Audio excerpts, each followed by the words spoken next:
Hello and welcome to my video over help desk software and technical support skills, as well as various skills that we will cover in the video series. Just wanted to introduce you to this one, in which we will be talking about winning telephone skills. Now, when it comes to our winning telephone skills, there's a lot we'll talk about. We're going to focus on the skills that support providers need to interact with customers over the telephone, as well as how to avoid the most common call handling mistakes. And we do see those all the time. So hopefully we will help provide our support providers develop those excellent telephone skills that they need to help provide excellent service, as well as to send a positive professional message to their customers. Let's go ahead and take a look at the specifics now. We're going to go over the following objectives, which we're going to cover the power of the telephone in the IT industry, how to handle calls professionally, how to avoid the most common telephone mistakes, how to place callers on hold and transfer calls in a positive, professional way. Then we will talk about how to continuously improve our telephone skills. Lastly, we will conclude with how to consistently convey positive, caring attitude while on the phone. Let's go ahead and take a look now at the power of the telephone. When it comes to excellent customer support, there are really two characteristics that we must possess. Responsiveness, you just simply need to be there. And you need to have a caring attitude. Be willing to help provide excellent customer support. Both require a positive telephone image. When you can't see a person, you need to be able to convey that you are there for them and that you're willing to help them. Now, for most service desks, around 97%, just shy of 100%, the telephone is still the primary way that customers obtain support service. Some of these telephone technologies include VoIP, or Voice over Internet Protocol. This is what translates voice communications into data transmissions. Another telephone technology that we still use, and even in the business and as a customer support representative, is voicemail. Unfortunately, we still must have fax as a telephone technology. Some industries refuse to get away from this old technology. Automatic call distributor is another one of those telephone technologies, and voice response units. Now, the technology that a service desk employs or uses is going to affect how customers contact, or how customer contacts are directed to analysts, and how we as analysts' performance is going to be measured. Now, poorly implemented or improperly used telephone technology can lead to customer frustration and be perceived negatively. And I'm sure all of us have some stories we could share in responses to that. Now, companies can minimize these negative effects by doing two things. Listen to customers and service desk analysts, those people that are directly involved. And then the second is implementing the technology in a way that both the customers and the service desk analysts perceive as useful and beneficial for user support. Now let's take a look at how to handle calls professionally. This is some skill you must possess. Now remember that each and every service encounter is critical to the overall success of the company that's providing that service. Now, there's some interactions that contribute considerably to how customers perceive an analyst and the entire company. Answering the phone, handling calls about unsupported products or services, because it still occurs. Just because you're no longer producing it doesn't mean you're not still going to provide support, or even if you're not supporting anymore, people are still going to try to call and get support for that product or service. Another interaction that contributes considerably is taking a message. Know how to do this. And then lastly, closing a call. Now, when it comes to handling those calls professionally, one of the easiest ways to do this is by the use of a script. And script is just a standard set of text and then the behaviors that go along with that text. And this is a very common service desk practice in the industry. And the reason we do this is because scripts enable customers to perceive that the service desk delivers services consistently.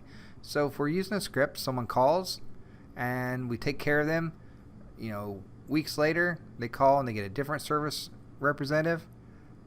Person's still using the script, so they know that we are being consistent in how we are handling our service desk services.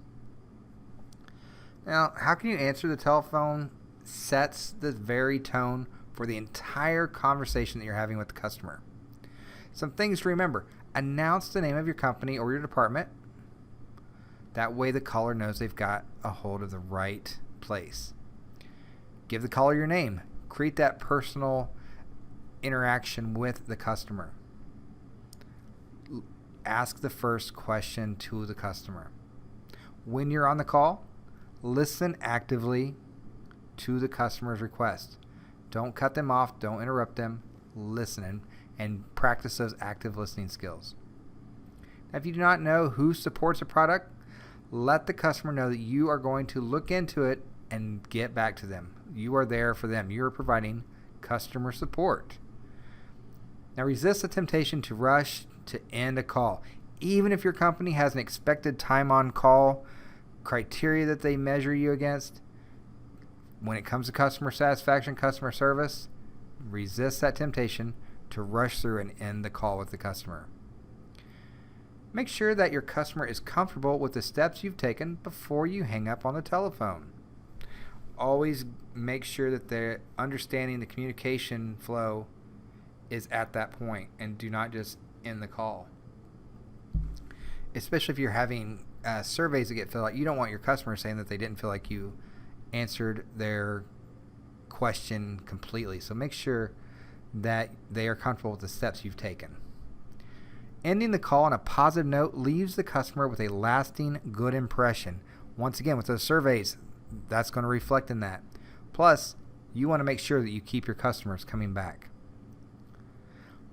And you're concluding your call, make sure that you thank the customer for calling you today. Make sure that you have that personal interaction with them and that you are happy to provide them service and you thank them for letting you provide them service. And always, always, always let the customer be the one to hang up first on the call. Now let's talk about how to avoid the most common telephone mistakes.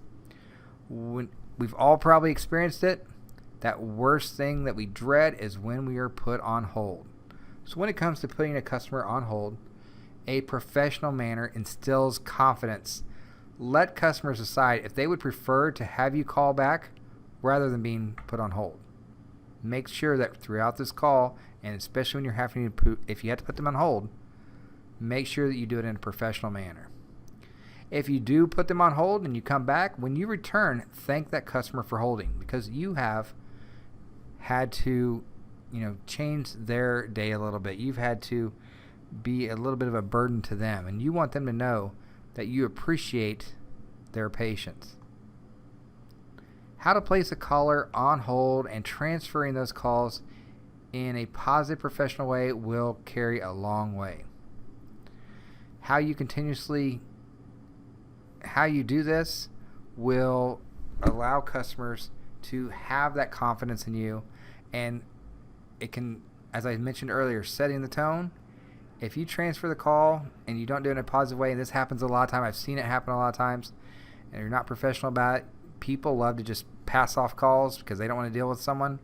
This carries a very negative tone. Know when to use the hot, warm, and cold transfer techniques, and be very confident in how you use those, and use them only appropriately when that situation arises. And lastly, when appropriate, provide the customer with the telephone number of the person or group within your organization to whom you are transferring the call, just in case something interrupts the phone call. So make sure you're positive and professional in how you're transferring these calls.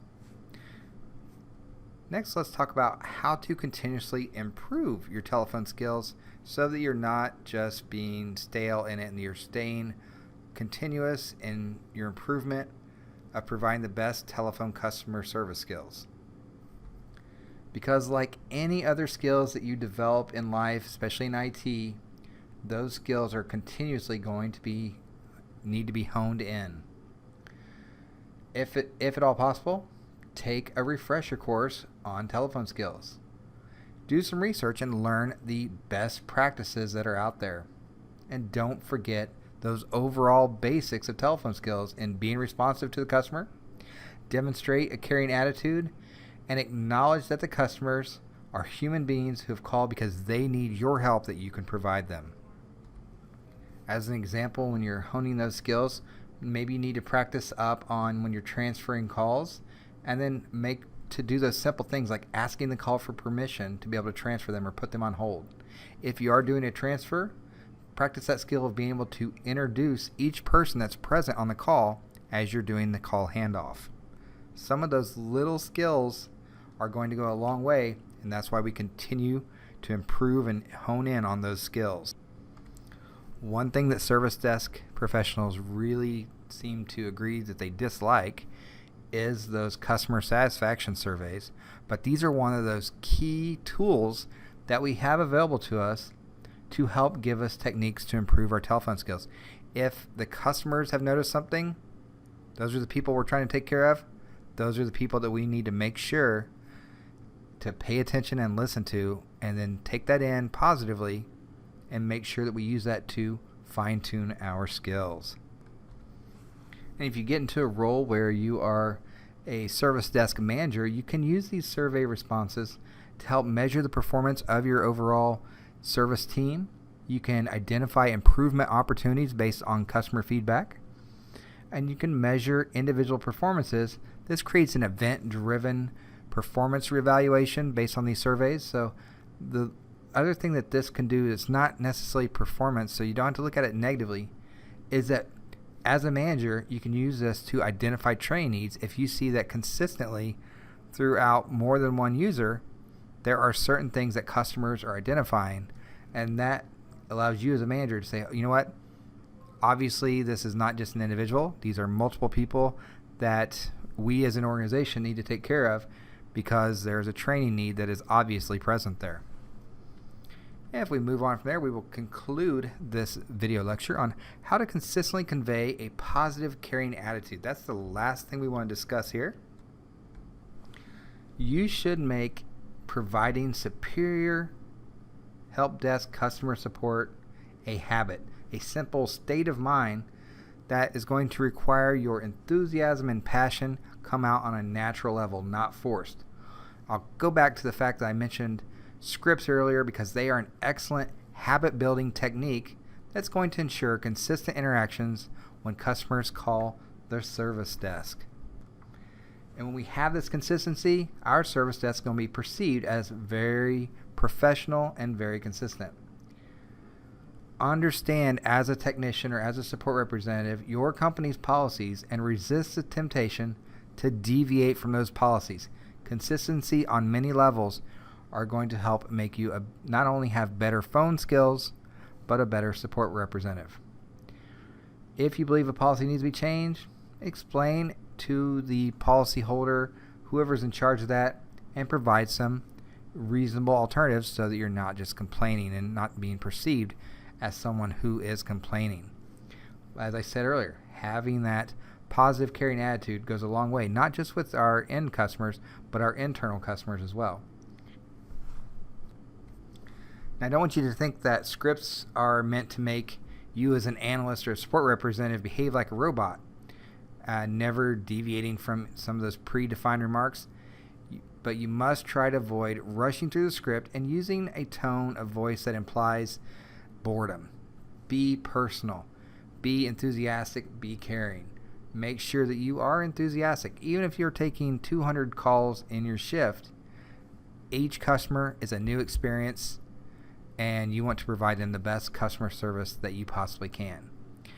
It's difficult sometimes to be consistent and positive, especially on the phone call situation, but make sure you continue to always put yourself in the customer's shoes and provide the best customer support service that you can provide over the telephone, since you can't see their smiling faces when you solve their issue and make their day much better.